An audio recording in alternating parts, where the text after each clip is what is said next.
હવે જે 50 કરોડના જે વિકાસ કામો આગામી વર્ષની અંદર જે અમે કરવા જઈ રહ્યા છીએ એની હું જાહેરાત કરું છું।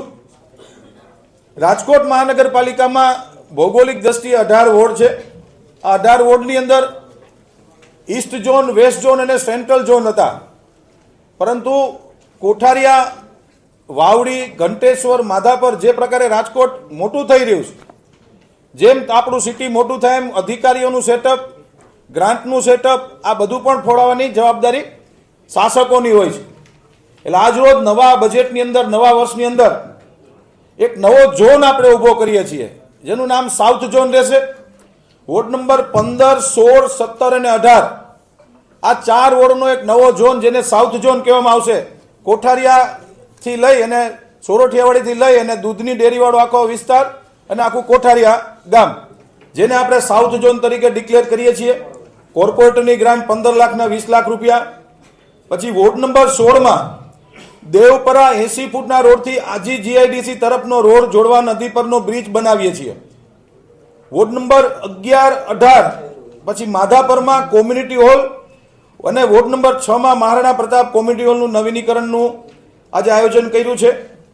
શાળા નંબર 1 કિશોર સીજી સ્કૂલ તથા શાળા નંબર 51 ડોક્ટર વિક્રમ સારાભાઈ સ્કૂલનું નવીનીકરણ અને મોડેલ સ્કૂલ તરીકે આવનારા વર્ષમાં અમે બનાવવા જઈ રહ્યા છીએ।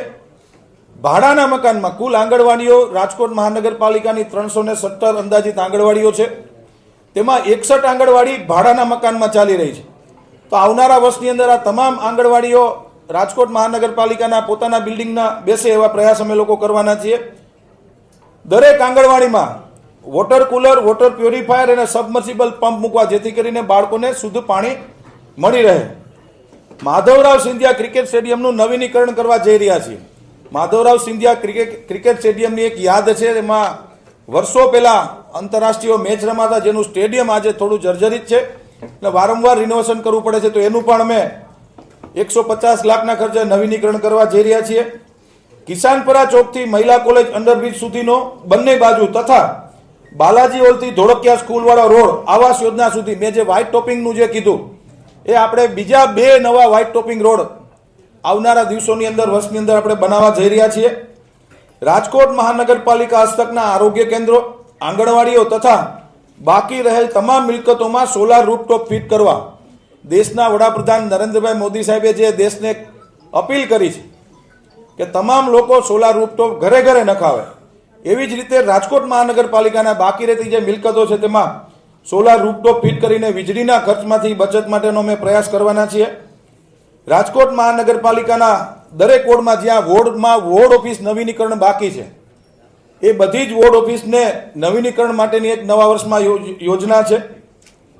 સ્માર્ટ સોસાયટીમાં હાલમાં આપવામાં આવતી સફાઈ ગ્રાન્ટ પ્રતિ ₹1.5 હતો, તેને વધારીને 3 રૂપિયા કરી છે। રાજકોટની 155 સ્માર્ટ સોસાયટીઓ છે, જેને રાજકોટ મહાનગરપાલિકા પ્રતિ ફૂટ ₹1.5 ગ્રાન્ટ આપતી સફાઈ માટે, એટલે કે આખે એક સફાઈ કામદારને અંદાજિત 4500 રૂપિયા જેવો મહિનાનો પગાર થતો હતો।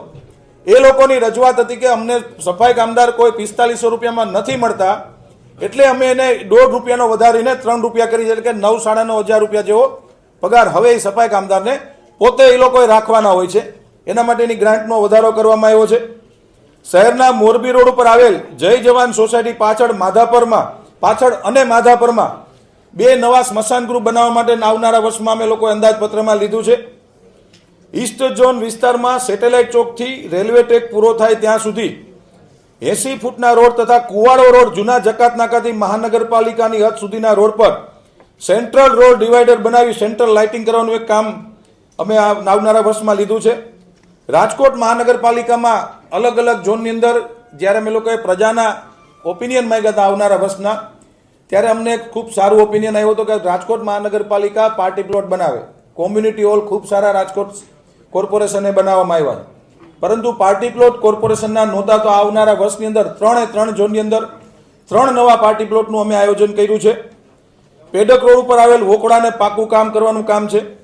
શહેરના વોર્ડ નંબર 3 આખા રાજકોટના 4 ઝોનની અંદર રાજ્ય સરકાર દ્વારા અમને એક પરિપત્ર એલોટ કરવામાં આવ્યો હતો કે હોકર ઝોન, મહિલા હોકર ઝોન, ખાસ કરીને બહેનોની પ્રવૃત્તિ, બહેનો પોતાના પગભર થાય એના માટે રાજ્ય સરકારની સૂચના અનુસાર રાજકોટના 4 ઝોનની અંદર મહિલા હોકર ઝોન બનાવવાનો હતો.